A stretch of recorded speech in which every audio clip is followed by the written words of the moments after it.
అపోస్తుల బోధను మీరు జ్ఞాపకం చేసుకోండి. ఈ అంత్య దినాల్లో జరిగేవి ఇలాంటి వారు ఉంటారు. అపోస్తుల బోధలో ఎలాంటి వారు ఉంటారంటే వీరి వలన సత్య మార్గము దూషింపబడుతుంది. ఎలాంటి వారు ఉంటారంటే పేతురు గారు కూడా చెప్తున్నాడు ఈ రోజుల్లో ఎలాంటి వారు ఉంటారంటే, పేతురు రాసిన 2వ పత్రికలో 2వ అధ్యాయం 3-4 వచనాల్లో కూడా నేను జ్ఞాపకం చేస్తున్నాను, చదివే జ్ఞాపకం చేస్తున్నాను. వారు అధిక లోభులై కల్పనా కథల వాక్యము చెప్పుచ్చు, మీ వలన లాభము సంపాదించుకొనొచ్చు. వారికి పూర్వమందు విధింపడిన తీర్పు ఆలస్యము చేయదు. ఇలాంటి in the last days people will be, ఇలాంటి వారు వస్తారట. ఎలాంటి వారు?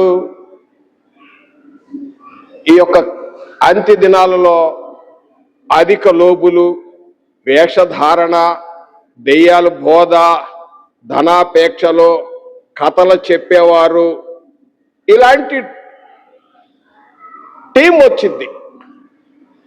ఎక్కడి నుంచే రారు, మనలోండే వస్తారు. వీరు దేవుని బిడ్డలనుకునే వారి ముందే వస్తారు. ఇలాంటి వారి విషయం నుండి నీవు విముఖుడవు అంటాడు.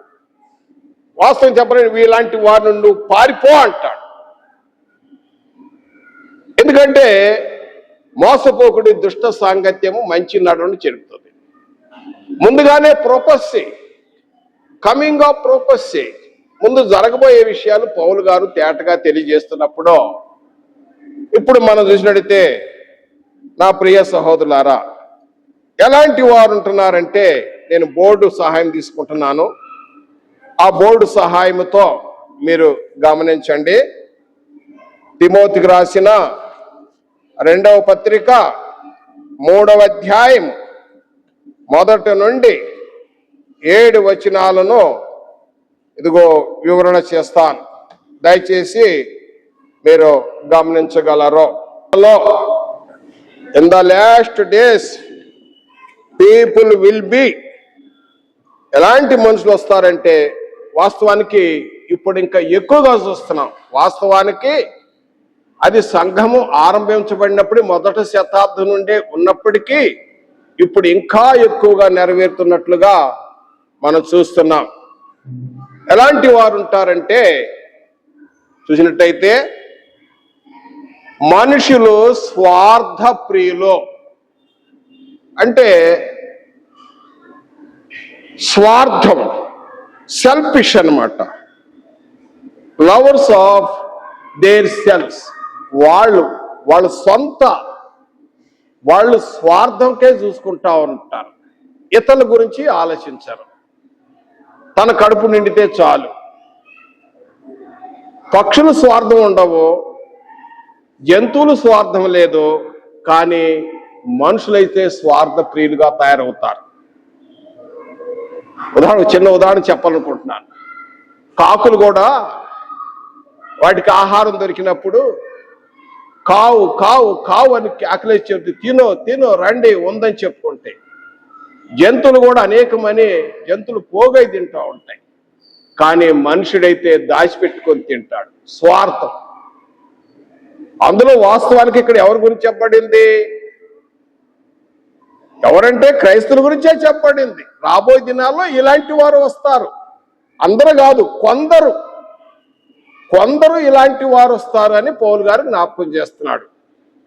కొందరు అన్నాడు. తిమోతి రాసిన 1వ పత్రిక 4వ అధ్యాయం 1వ వచనంలో కొందరు ఇలాంటి వారు వస్తారు, అందరు కాదు. దయచేసి గమనించండి. అయితే ఎలాంటి వారంటే మనుషులు స్వార్థ ప్రియులు, తమ సెల్ఫిష్ చూసుకుంటా ఉంటారు, తమ గురించే ప్రేమించుకుంటారు, ఇతరులు ఆలోచించే. తర్వాత రెండోది ధనాపేక్ష, అంటే లవర్స్ ఆఫ్ మనీ. డబ్బు అవసరమేనండి, ప్రతి దానికి డబ్బు అవసరమే, కానీ ధనం అవసరమే కానీ ధనాపేక్ష ఉండకూడదు. అంటే తృప్తి లేని జీవితం ఉండకూడదు. దైవభక్తిలో ధనాపేక్ష ఉండకూడదు. దైవభక్తి ముసుగులో ధనాపేక్ష ఉండకూడదు. పౌలు గారు తిమోతికి రాసిన మొదటి పత్రికలో 6వ అధ్యాయము 5-6 వచనాలు కూడా అంటాడు, చెడిపోయిన మనసు సత్యహీనులు దైవభక్తి గొప్ప లాభ సాధకం అనుకుంటారు. దైవభక్తి చేస్తే డబ్బు వచ్చిందని డబ్బు కోసం చేస్తా ఉంటారు. తర్వాత 6వ వచనం, సంతుష్టమైన దైవభక్తి ఇహజీవమందు పరజీవమందు మంచిదే. నిజంగా యథార్థంగా దైవభక్తి అయితే ఇక్కడ అది పర సంబంధం కూడా మన జీవాన్ని కాపాడుకుంటాం. ధనాపేక్షలు అంత్య దినాల్లో, కడవరి దినాల్లో జరిగే, ఇప్పుడు జరుగుతున్నవే. ధనాపేక్ష, తనకే కావాలి.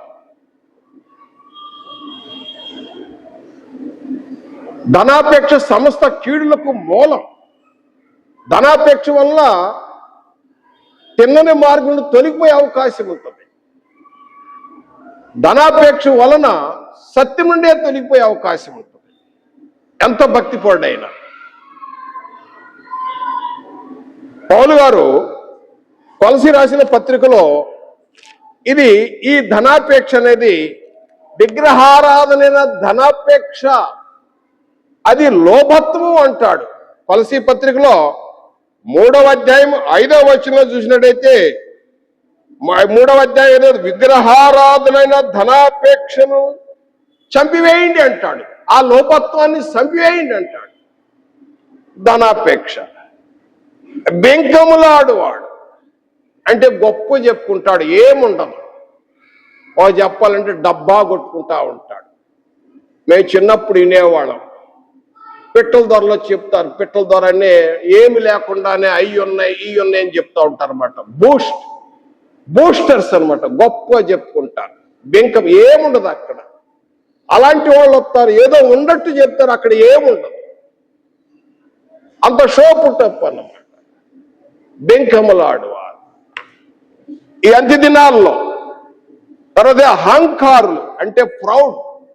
అహంకారులు, గర్వం దేవునికి ఇష్టం కాదు. అహంకారం, గర్వము దేవునికి ఇష్టం కాదు. సామెతల గ్రంథంలో 21వ అధ్యాయంలో మనం చూడొచ్చు, అహంకారులు గర్విష్ఠులను యెహోవాకు అసహ్యము,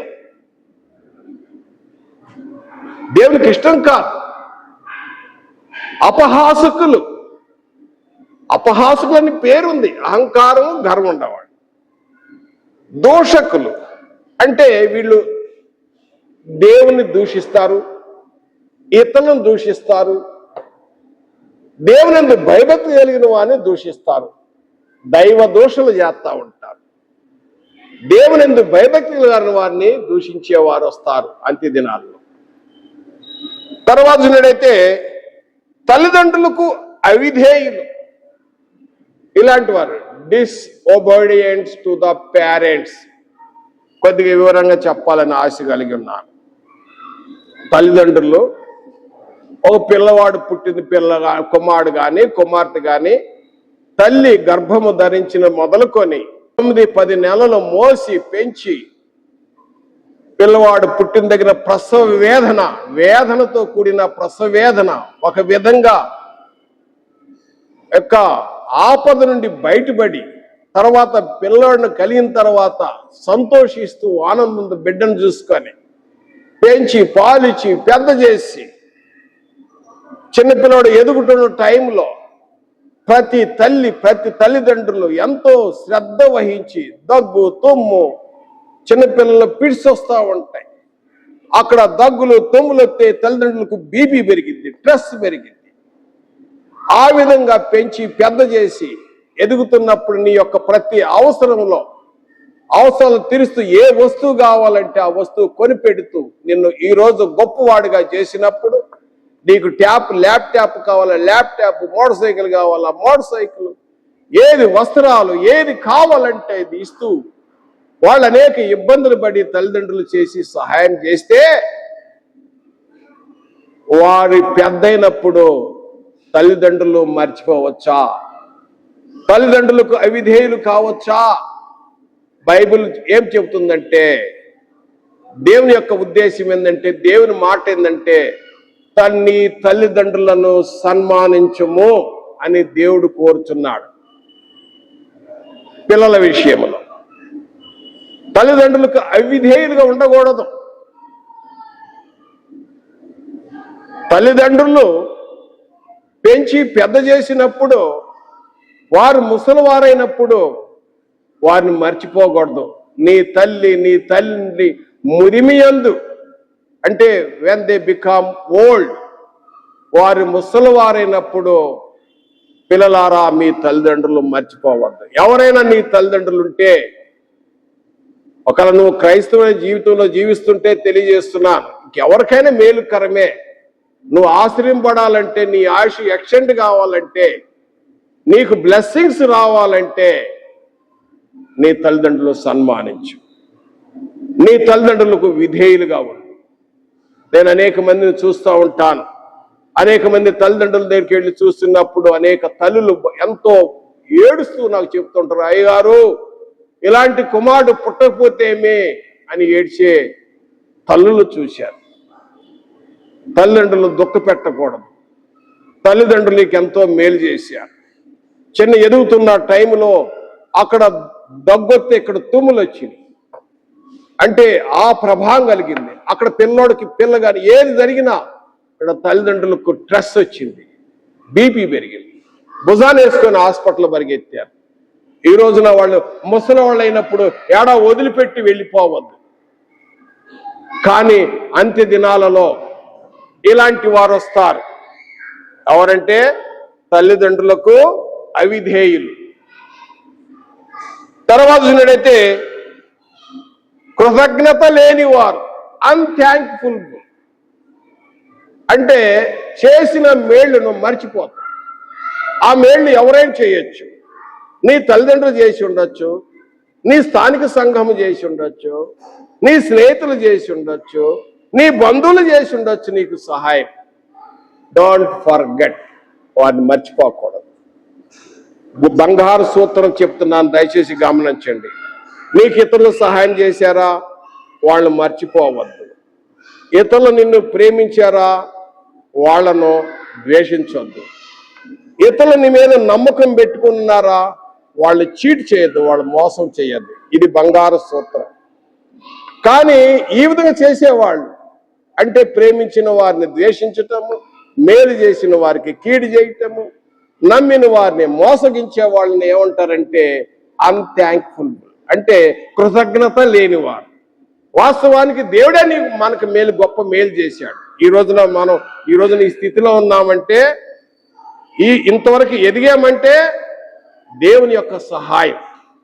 దేవుడే గొప్ప మనకు సహాయం చేశాడు.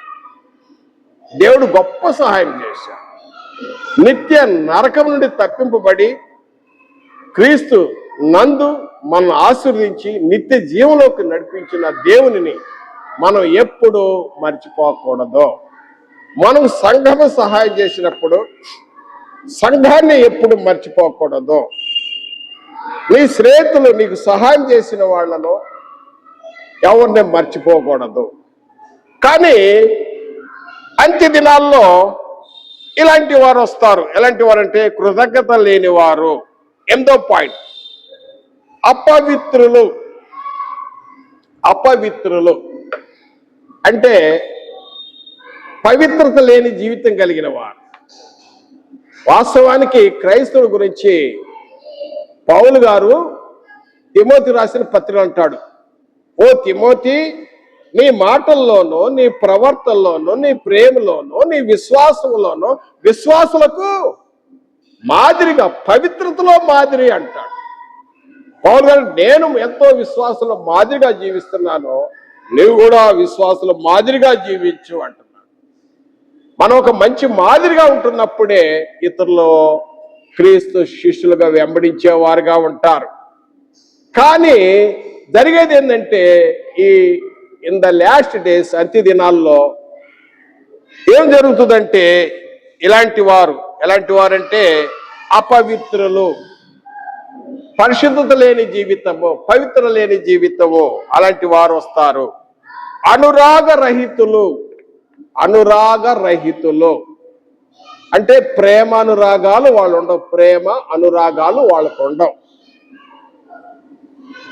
వారు బంధువులు మర్చిపోతారు. తర్వాత ఆ ప్రేమ సంఘం మీద ప్రేమ ఉండదు, దేవుని మీదే ప్రేమ ఉండదు. బైబిల్ మొత్తం ఏం చెబుతుంది? బైబిల్ మొత్తం ఏం బోధిస్తుందంటే లవ్ గాడ్, లవ్ అదర్స్ అని బైబిల్ బోధిస్తుంది. కానీ ఎలాంటి వారు వస్తారంటే అనురాగ రహితులు. 10వ పాయింట్, అతి ద్వేషులు అంటే ఇతరులను ద్వేషిస్తూ ఉంటారు, మరింతగా ద్వేషిస్తూ ఉంటారు. ద్వేషం అనేది ఉంటది మానవునికి, ప్రతి మనుషునికి ద్వేషం ఉంటది. ఆ ద్వేషం ఎందుకు ఉంటదంటే దుర్నీతిని ద్వేషించడానికే ఉంటదే గాని మంచిని ద్వేషించడానికి కాదు. ఎబ్రీ పత్రికలో 1వ అధ్యాయము 8-9 వచనాలు అంటాడు, దేవా తండ్రైన దేవుడు తన కుమారుడైన క్రీస్తు విషయంలో అంటాడు, దేవా తన కుమారుడిని దేవాను సంబోధిస్తున్నాడు. పరిశుద్ధాత్ముడు తెలియజేస్తున్న మాట ఇది. దేవా నువ్వు నీతిని ప్రేమించి దుర్నీతిని ద్వేషించితివి. ద్వేషం ఉంటది దేనికి? చెడును ద్వేషించటానికే ఉంది, దుర్నీతిని ద్వేషించడానికే కానీ మనుషులు ద్వేషించడానికి కాదు. అతి ద్వేషులు అంటే మరింత ద్వేషులు ఈ యొక్క అంత్య దినాలలో వస్తారు. అతి ద్వేషులు. అపవాదులు, అపవాదులంటే ఇతరుల మీద నిందేయటం, ఒకరి పరువు ప్రతిష్టల్లో దెబ్బతీసే వారుగా ఉంటారు. ఒక మంచి క్యారెక్టర్ కలిగిన వ్యక్తిని, ఒక దైవజనుడు లేకపోతే ఒక మంచి క్రైస్తవుడి మీద నిందలేస్తా ఉంటారు ఈ అపవాదం. ప్రకటన గ్రంథం 12వ అధ్యాయంలో 10వ వచనంలో ఏముందంటే 10వ అధ్యాయం 10వ వచనం, ప్రకటన గ్రంథం 2వ అధ్యాయము ప్రకటన గ్రంథము 12వ అధ్యాయము 9-10 వచనాలలో అపవాది సాతానుడు ఏం చేస్తాడంటే దేవుని బిడ్డల మీద నిందలేస్తా ఉంటాడు లేనిపోయిన మాటలు.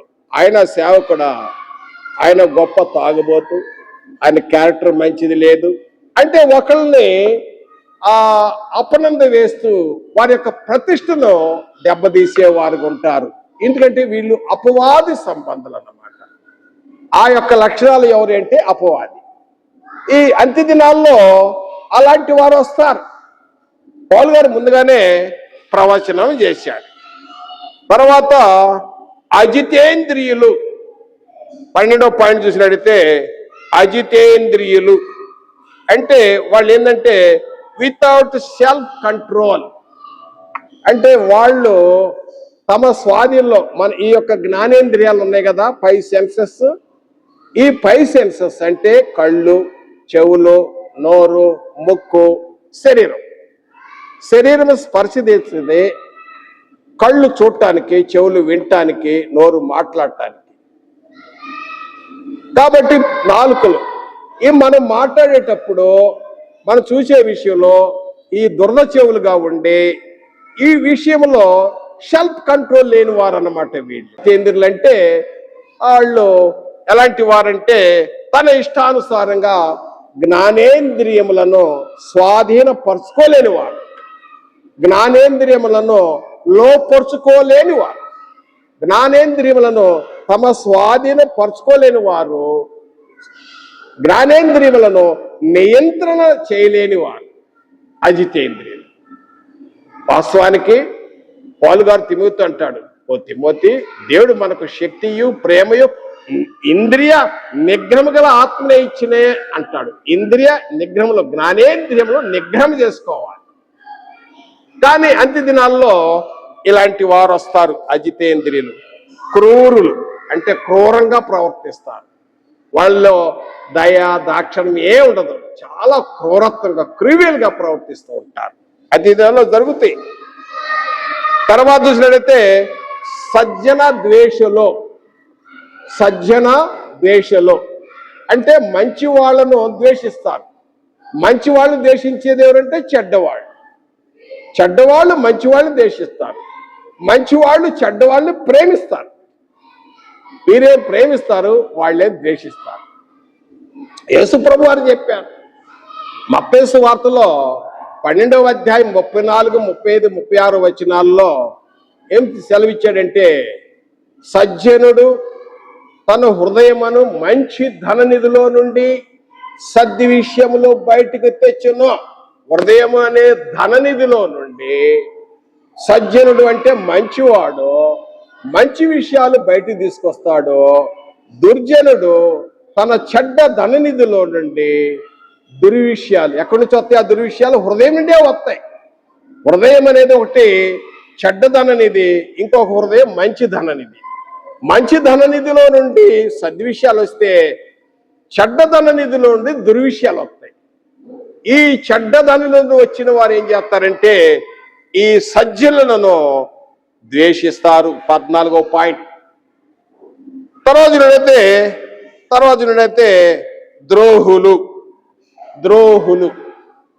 ద్రోహులు గురించి చెప్పాలంటే ఒక మంచి ఉదాహరణ ఉంది. అంటే నమ్మకంగా మోసం చేసేవాళ్ళు మన పక్కనే ఉంటారు, మన పక్కనే తింటారు, మన పక్కనే ఉంటారు, మనకు ద్రోహం చేసి అప్పగిస్తారు. మనకు యేసు ప్రభు వారి టైంలో ఒక ద్రోహి ఉన్నాడు. లూకా గారు ఆ ద్రోహి గురించి చక్కగా రాశాడు. లూకా సువార్త 6వ అధ్యాయము 16వ వచనంలో అంటాడు, ద్రోహియగు యూదా ఇస్కరియోతు అంటాడు. ఆయన ద్రోహి అని పరిశుద్ధాత్మ చేత ప్రేమబడి రాశాడు. ద్రోహి అన్నాడు యూదా ఇస్కరియోతు. ఆయన పేతురు గారి ప్రసంగంలో అపోస్తలుల కార్యములు 1వ అధ్యాయం 18వ వచనంలో పేతురు గారు అంటాడు, ద్రోహము వల్ల సంపాదించిన ఆ యూదా 30 పెట్టినాడు. ద్రోహంతో ద్రోహి అన్నమాట. పక్కనే తిన్నాడు, పక్కనే ఉన్నాడు, మళ్ళీ నమ్మకంగా తీసుకెళ్ళి అప్పగించాడు. వీళ్ళు ఎవరంటే ద్రోహులు. తర్వాత ద్రోహులు మూర్ఖులు అంటే మూర్ఖంగా ప్రవర్తించేవాళ్ళు. ద్రోహులు, మూర్ఖులు, గర్వాంధులు. గర్వంగా అహంకారం. గర్వం ఏంటంటే పడిపోవటానికి ముందు నడుస్తాయి. అహంకారం, గర్వం. ఒక వ్యక్తికి కొన్ని వచ్చినప్పుడు అంతకుముందు చాలా తగ్గింపుకుంటాడు. అన్ని రాగానే ఇక అహంకారం, గర్వం వచ్చేసింది. ఆ అహంకారం, గర్వం వచ్చినప్పుడు ఏమైందంటే కన్నులు నెత్తికొస్తాయి. అప్పుడు ఎప్పుడైతే కళ్ళు ఎత్తే మళ్ళీ దిగిపోతాయి. పడిపోవటానికి అహంకారం, గర్వం ముందే నడిచింది అంటాడు. పడిపోవటానికి ముందు పడిపోతాయి. గర్వాంధులు. తర్వాత అహంకారులు, గర్వాంధులు ఎలాంటంటే వీరు 18 దేవుని కంటే ఎక్కువగా సుఖమును ఇష్టపడతారు. దేవుని కంటే ఎక్కువగా సుఖము ప్రతి మనిషికి అవసరమే. ద్రోహులు, మూర్ఖులు, గర్వాంధులు అంటాడు. ద్రోహులు, మూర్ఖులు, గర్వాంధులు. తిమోతి రాసిన 2వ పత్రిక 3వ అధ్యాయం 4వ వచనంలో ద్రోహులు, మూర్ఖులు, గర్వాంధులు దేవుని కంటే సుఖమును ఎక్కువగా ప్రేమించువారు. దేవుని కంటే ఎక్కువ ప్రేమిస్తారు. మనకు యేసు ప్రభు వారు లూకాసు వార్తలో 16వ అధ్యాయంలో చెప్పాడు, ఒక ధనవంతుడు ఉన్నాడని. అతడు బహుదినము సుఖపడతాడంట. ఎవ్రీడే సుఖం అవసరమే, కానీ ఇతడు ఏం చేస్తాడంటే ఎవ్రీడే ప్రతి దినము ఖరీదు గల్ల వస్త్రాలు వేసుకుంటాడు. సన్నని నార వస్త్రములు. ఇప్పుడు చెప్పాలంటే ఖరీదు గల్ల అంటే ఖరీదు గల్ల షూట్ వేసుకుంటాడు. ఈ రోజు వేసిన షూట్ రేపేసిన షూట్ ఇంకో రోజు వేయడం అన్నమాట. ఏ రోజు ఆ రోజే ఖరీదు గల్ల వస్త్రాలతో. తర్వాత బహుగా సుఖపడతాడు. ప్రతిరోజు బహుగా సుఖపడతాడు. వాళ్ళు ఎలాంటి వారంటే ద్రోహులు, మూర్ఖులు, గర్వాంధులు దేవుని కంటే సుఖాన్ని ఎక్కువగా ప్రేమిస్తారన్నమాట వీరు.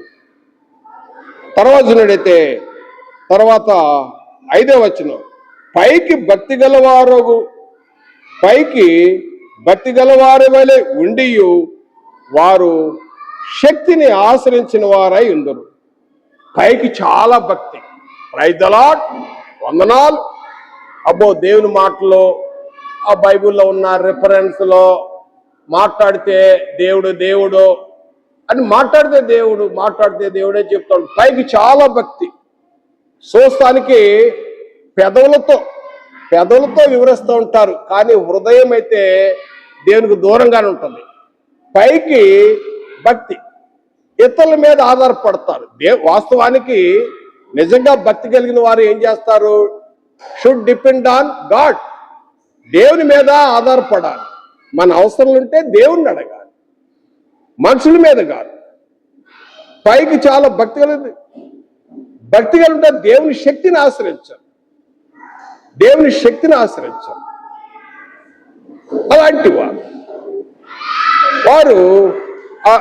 వారు ఏంటంటే పైకి భక్తి గల దేవుని శక్తిని ఆశ్రయించిన వారు. వారి విషయంలో ఇక్కడ ఏమంటాడంటే, ఇట్టి వారికి విముఖుడువై ఉండము అంటాడు. ఇట్టి వారికి విముఖుడువై ఉండు అంటే ఇలాంటి వారికి దూరంగా ఉండు, ఇలాంటి వారి నుండి పారిపో తిమోతి అంటాడు. ఇలాంటి వారి నుండి దూరంగా ఉండు, పారిపోవాలంటాడు. ఎందుకంటే తిమోతి రాసిన మొదటి పత్రికలో 6వ అధ్యాయం 11వ వచనంలో విషయాన్ని తెలియజేస్తాడు. ఇలాంటి వారి నుండి పారిపోయి ధనాపేక్ష, ఇలాంటి వారి నుండి పారిపో అంటాడు. ఎందుకంటే మోసపోకుడి దుష్ట సాంగత్యము మంచి నడవడిని చెరుపును. నువ్వు మంచోడివే, కానీ ఇదిగో ఈ బోర్డు మీద ఉన్న ఇంతవరకు మనం చదివాం కదా, 20వ వచనం వరకు ఎలాంటి లక్షణాలు ఎవరి దగ్గర ఉన్నాయా వారి నుండి విముఖుడుగా ఉండు తిమోతి అని. ఎందుకంటే ఇది అంత్యదినాల్లో జరుగుతాయి. అంత్యదినాల్లో ఇలాంటి వారు ఎక్కడి నుంచో రారు, సంఘం నుండే వస్తారు. బోధించేవారు కావచ్చు. నేను ముందే చెప్పాను, ఎవరో ఉండరు, బోధకులే ఉంటారు. ఎక్కువ రాయబడింది అక్కడ. కల్పనా కథలు చెప్తారు. తర్వాత ఏం చెప్తారు? మీ వల్ల డబ్బు సంపాదించాలని చూస్తూ ఉంటారు. వారికి దురాశ ఉంటుంది. తర్వాత వాడు ఏం చేస్తారంటే బిలాం లాంటి బోధ చేస్తారంట. బిలాం బోధ ఎలాంటిది? అది సోది బోధ. వీడు సోదిగాడని యోషువ గ్రంథంలో యోషువ అంటాడు. యోషువ గ్రంథము 13వ అధ్యాయం 22వ వచనం ఏంటంటే ముఖస్థుతి చేస్తారు ఇలాంటి వాళ్ళు. ఎవరు? ఈ డబ్బు ఆశించి బోధించేవాళ్ళు బహుమానం పొందాలని మెప్పిస్తూ పొగుడుతూ ఏం చేస్తారంటే మీ దగ్గర డబ్బు సంపాదించాలని బిలాం బోధ చేస్తారు. ఆ బిలాం బోధ చేసేవాడిని యెహోషువ ఏమంటాడంటే వీడిది సోర్య బోధ అంటాడు. బిలాంది సోర్య బోధ. ఈ సోర్య బోధ ఎలాంటిదంటే యెహోషువ గ్రంథం 13:22లో మీరు చూడొచ్చు. ఇలాంటి వారు వస్తారు ఈ అంత్య దినాల్లో. వాస్తవం మనం చూస్తున్నాం. ఎలాంటి వారు? అధిక లోబులు, కల్పనా కథలు చెప్పేవారు, దెయ్యాల బోధ, తర్వాత రకరకాలుగా అబద్ధ బోధ, అబద్ధ ప్రవక్తలు, మోసగించేవారు. వీరి వలన పేతురు గారు అంటాడు, పేతురు రాసిన 2వ పత్రిక 2వ అధ్యాయం 2వ వచనంలో, వీరి వలన సత్య మార్గము దూషింపబడుతుంది. సత్య మార్గం దూషింపబడుతుంది. తర్వాత ఇంకేం జరిగిద్దంటే 21వ వచనములో, ఎల్లప్పుడూ నేర్చుకునను సత్యమును గూర్చి అనుభజ్ఞానము పొందలేని కొందరు స్త్రీ. ఎల్లప్పుడు ఆల్వేస్ ఎప్పుడు వింటా ఉంటారు, ఇక్కడ జాగ్రత్తనే వింటారు, మరలా వాట్ ఈస్ ద ట్రూత్ అనేది గ్రహించలేదు. పౌలు గారు తిమోతికి రాసిన మొదటి పత్రిక 4వ వచనం అంటాడు, రక్షణ పొంది ఓ తిమోతి, రక్షణ పొంది సత్యమును గూర్చిన అనుభవం జ్ఞానము కలిగి ఉండాలని దేవుడు కోరుతున్నాడు. నువ్వు రక్షింపడ్డావు, మంచిదే, కానీ what is the truth? Bible ఎంతో చదువు. నువ్వు కథలు కాదు వినాల్సింది, అబద్ధ బోధ కాదు వినాల్సింది. ఏమి గమనించాలి? ఇదిగో బైబిల్ ఏముంది? బైబిల్ మాటలు ఇక్కడ ఉన్నాయి. ఇది చూడండి, ఈ బోర్డు మీద ఇలాంటివి ఏమున్నాయో అది గమనించాలి. బైబిల్లో ఏం రాయబడిందో అది గమనించాలి. అనేక సార్లు వింటానే ఉంటారు, అనేక సార్లు నేర్చుకుంటా ఉంటారు, మళ్ళీ పోయి అటే తిరుగుతూ ఉంటారు. ఇది అంత్య దినాల్లో జరిగే కార్యక్రమం. పౌలు గారు తిమోతి రాసిన 2వ పత్రికల్లోనే ఇక్కడే ఇదే అధ్యాయంలో 3వ అధ్యాయం చెప్పి 4వ అధ్యాయంలో జ్ఞాపకం చేస్తాడు. 3-4 వచనాల్లో ఏం చెప్తాడంటే, ఎందుకనగా జనులు హితబోధను సహింపక దురద చెవులు, ఆ చెవుకు జబ్బు ఉంది, ఆ జబ్బు ఏంటంటే దురద చెవులు గలవారై తమ స్వకీయ దురాశల అనుకూలమైన బోధలకు తమ కొరకు పోగు చేసుకొని సత్యమును చెవ్యగ్గిగా కల్పనా కథలకు తిరుగు కాలము వచ్చును. అంత్య దినాల్లో జరిగే వాస్తవానికి సంఘ ఆరంభంలోనే మొదటి శతాబ్దంలోనే అంత్య దినంలో ప్రారంభించమైనప్పటికీ ఇప్పుడు చూస్తుంటే మరీ ఎక్కువగా ఉన్నట్టుగా అనిపిస్తుంది. కాబట్టి పౌలు గారు అంటాడు, ఇలాంటి వారిని ఖండించి అంటాడు 2వ వచనములో, వాక్యము ప్రకటించము, సమయమందు ప్రయాసపడము, సంపూర్ణమైన దీర్ఘశాంతితో ఉపదేశించు, ఖండించము, గద్దించము, బుద్ధి చెప్పుము అంటాడు. ఖండించము, గద్దించము, బుద్ధి చెప్పుము, తీతు పత్రికలో హెచ్చరించము అంటాడు. కనుక ఇలాంటి విషయాల్లో నా ప్రియ సహోదరులారా, దేవుని సంఘమా, మనం గమనించాలి. ఇలాంటి వారు ఉంటే దూరంగా ఉండాలి, జాగ్రత్తగా ఉండాలి. ఈ అంత్యదినంలో జరిగే కార్యక్రమం మోసగించే వాళ్ళు ఉంటే మోసపోయే జనం కూడా ఉంటారంట. అంత్యదినాల్లో జరిగే విషయాల్లో మనం చూస్తున్నాం ఎలాంటి బోధలు. దీనివల్లనే సత్య మార్గం దూషింపబడుతుంది, తిన్నని మార్గం దూషింపబడుతుంది. దేవుని వాక్యము మంచిది, క్రీస్తు మంచిది, బైబిల్ సత్యము.